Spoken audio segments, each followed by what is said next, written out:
Are we really in an energy crisis? Is it a made-up story so that gas prices can be jacked up, so we can be manipulated by corporate interests, so through our fear we are driven to buy more, hoard more, whatever it is, or that we agree to massively destructive pipelines being run across continents, that we agree to very dangerous deep sea drilling that could ruin our oceans completely, or we agree to nuclear power that will endanger our existence on the earth. Those are all true. I mean, it's true that without question we are manipulated by the powers that be, the great economic interests. Without question, they use fear to get us to agree to those things that will do us massive harm in the future. On the other hand, I don't know that everybody's even aware that oil is not like plants that keep growing. The oil we use was created millions of years ago, and when we've used it up, it will be gone. There will be no replenishing it. And then the question comes, how much are we being lied to about how much oil is left? There's a whole nother corrupt question to look into. My suspicion is there's less left than what OPEC is stating.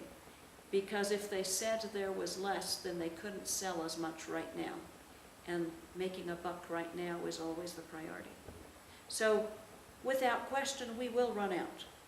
We will run out completely at some point, and we will start needing to taper off, likely not that far off. 10 years, 15 years? So, yes, there is not enough of oil to keep going as we have gone. But energy crisis? Do we need to change things? Absolutely. Do we need to be afraid? Only in so much as we have enough fear to not be stupid about it.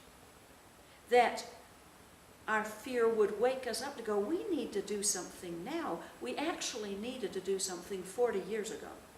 That's when the first formula was developed by someone to calculate how much oil was left, and he accurately predicted that we would be running out not too far from now, 15 years, 20, 25 years from now. And he said it would take 40 years to develop the technology. We didn't do it. So now we don't have the 40 years anymore, most likely. It would take to develop appropriate technology. So now we need to put the best brains and the finances behind developing what will be needed. And each of us, as individuals, needs to start thinking about using less of everything. We need to start thinking, do I really need that thing?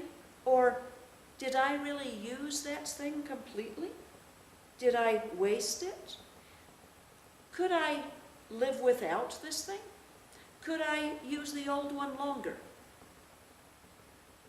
As each of us starts taking steps and questioning what we actually need, and do we really need to replace this now, and does it need to be completely replaced or partially?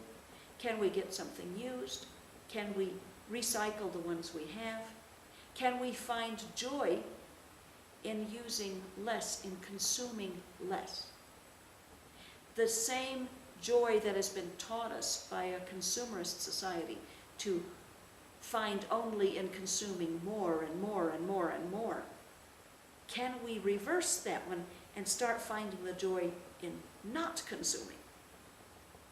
It will take a quantum consciousness shift out of consumerism into conserving. The joy of that. So we here have started a little farm, and we have a couple of pigs, and we have some chickens, and We have a dog who is learning to take care of them all. And we have some rabbits we're raising, and we're learning to use everything and buy less and use less. And what we do buy and use, can we get it locally?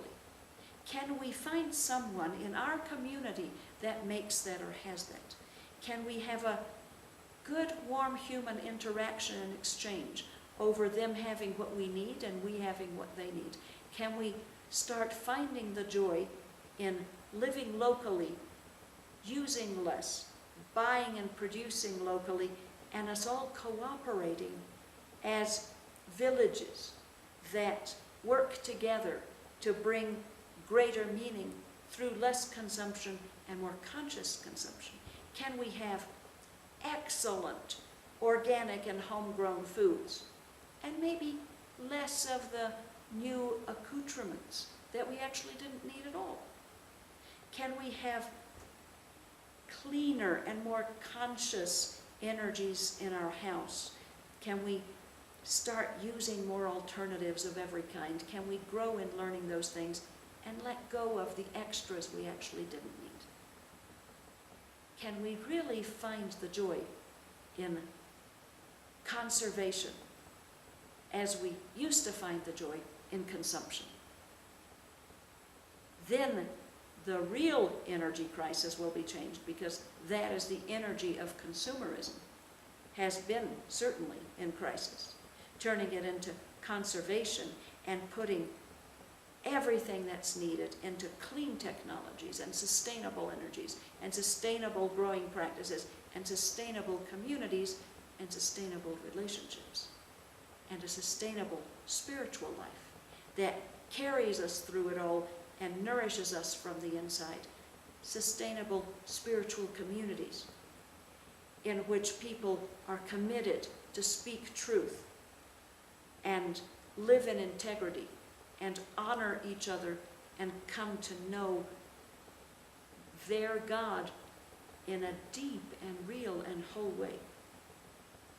That is what the energy crisis calls forth in us, and that will be the better life that comes from it.